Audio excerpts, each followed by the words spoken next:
Assalamualaikum warahmatullahi wabarakatuh. Perkenalkan, nama saya Intan Auliar Hamidaulay dengan NIM 0564102667 dari Prodi S1 Parawisata. Judul video saya kali ini bertemakan proses lahirnya Pancasila. Masuk ke pendahuluan, sedikit kita bahas mengenai apa itu BPUPKI dan PPKI dalam Pancasila. BPUPKI dan PPKI ialah dua badan yang dibentuk oleh negara Jepang untuk mempersiapkan kemerdekaan Indonesia. Akan tetapi, mereka memiliki peran yang berbeda. Apakah yang membedakan dua badan ini? BPUPKI tugasnya merumuskan dasar negara dan rancangan undang-undang, sedangkan PPKI tugasnya melanjutkan tugas tersebut dan mengesahkan undang-undang serta membentuk pemerintahan awal setelah proklamasi kemerdekaan. Pada poin pertama, kita akan menjelaskan proses lahirnya BPUPKI. Yang pertama, Dokuritsu Junbi Hosakai pada 1 Maret 1945 sebagai janji kemerdekaan Indonesia yang diresmikan pada 29 April 1945. Tujuannya adalah untuk menyelidiki hal penting terkait pembentukan negara Indonesia merdeka.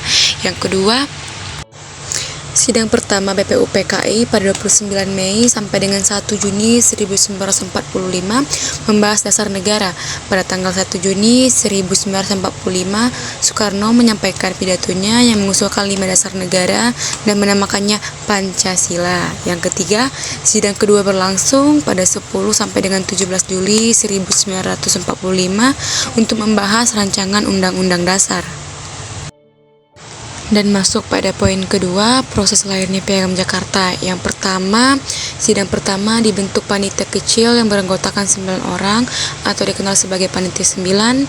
Dan yang kedua, panitia 9 menyusun rumusan dasar negara yang kemudian dikenal sebagai Piagam Jakarta yang berbunyi 1 ketuhanan, 2 kemanusiaan, 3 persatuan, 4 kerakyatan, dan 5 keadilan sosial.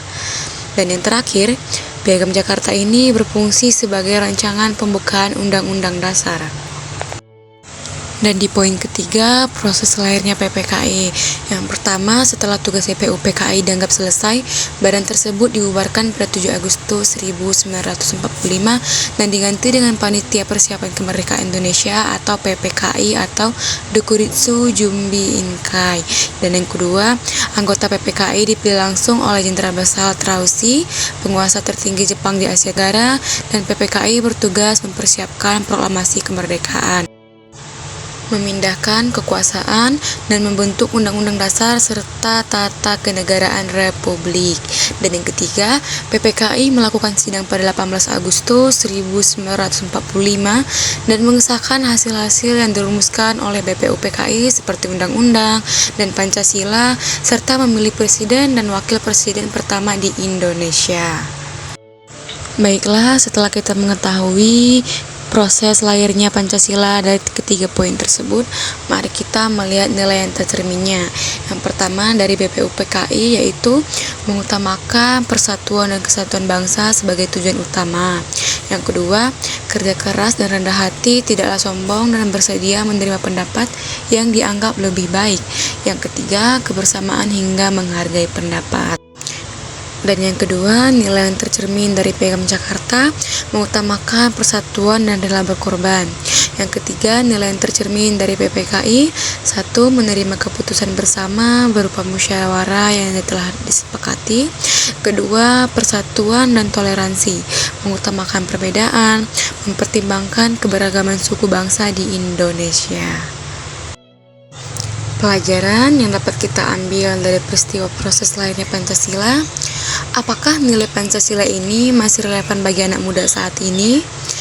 Tentu, jika anak muda saat ini dapat menerapkan ketiga hal penting ini dengan cara 1. Dapat menjaga persatuan dan toleransi sebagaimana dicontohkan oleh para pendiri bangsa. Kedua, aksi positif di era digital berkontribusi menjaga nilai Pancasila, semangat persatuan dengan menyebarkan hal-hal positif. Dan yang terakhir, berdialog dan berdiskusi maupun bermusyawarah secara sehat tanpa memaksakan kehendak. Baiklah, mungkin cukup sekian jawaban tugas Pancasila dari saya. Jika ada kesalahan kata, saya mohon maaf kepada Bapak Ibu dosen. Saya tutup. Assalamualaikum warahmatullahi wabarakatuh.